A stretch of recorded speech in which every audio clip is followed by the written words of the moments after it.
Oh, hello there. Welcome back to Bespoke Paint Protection in episode 2 of Project Mecha Godzilla. The first episode was basically just a teaser, so the objective of this one is to actually get some work done. Our first major job is to get the old PPF off the car. But before we do that, we want to give you a little more detailed introduction to the car and its owner.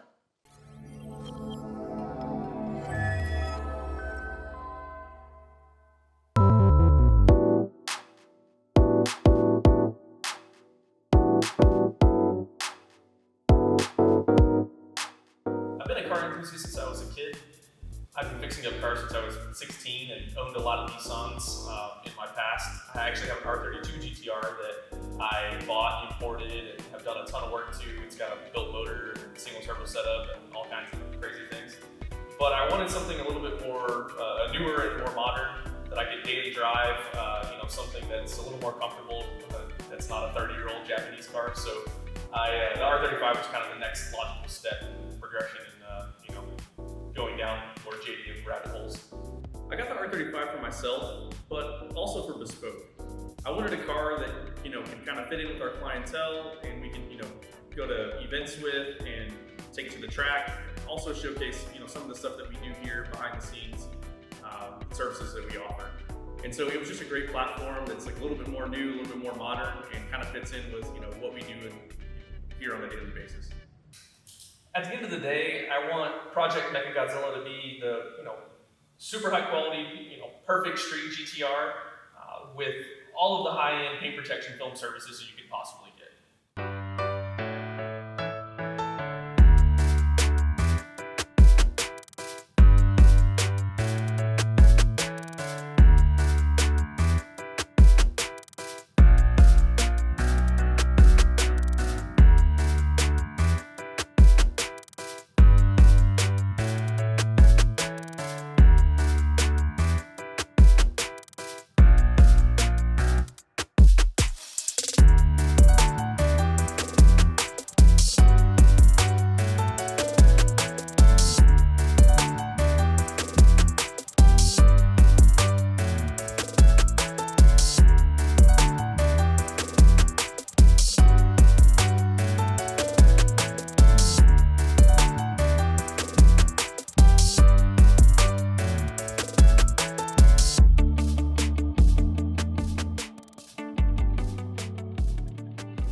So, status report on removing the film on the GTR.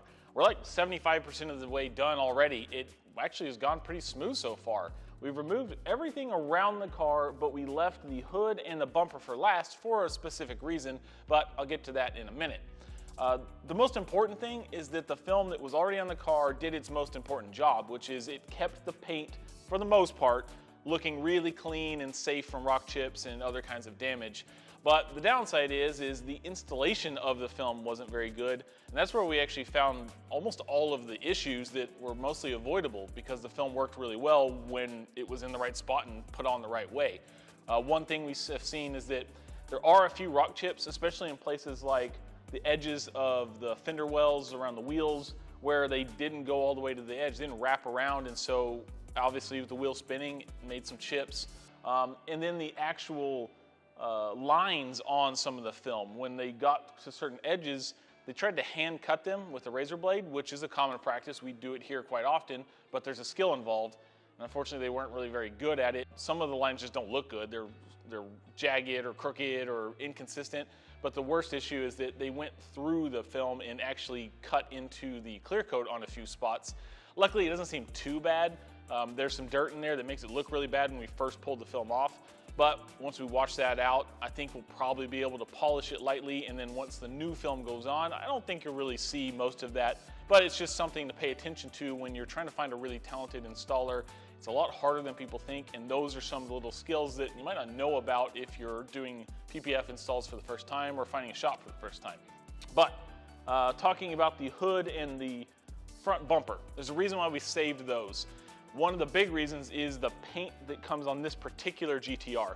It's called Super Silver. It's a color Nissan's really proud of. If you read their marketing material, they kind of get philosophical about how fancy it is. but it is actually a really nice paint. It has multiple stages when they apply it to the car. It has like 3 clear coats.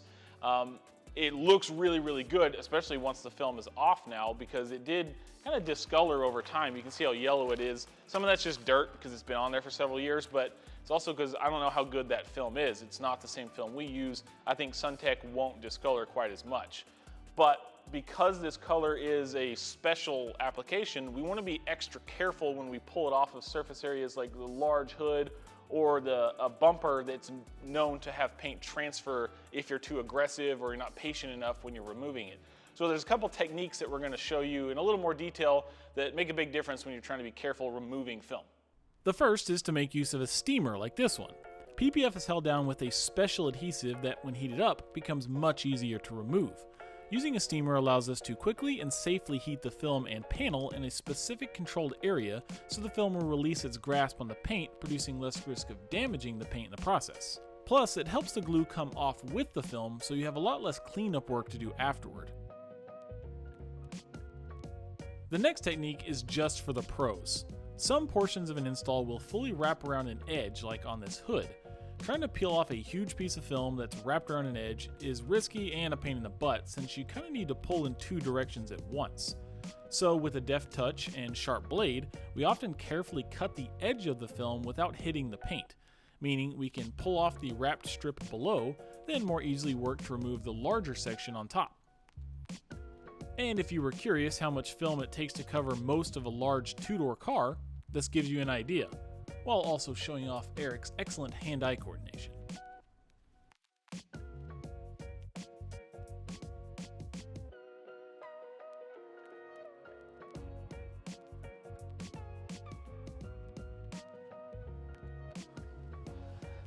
And the old film is all gone. The process went really smooth. We were a little worried about that super silver Nissan paint being super sensitive, but other than a little bit of the damage that was already there when we got the car, we didn't add any of our own.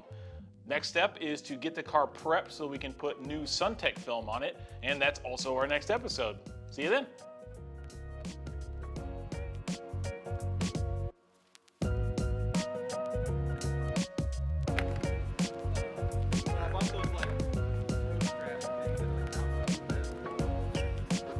This dude out here thinking he's gonna do truck stuff. God dang it.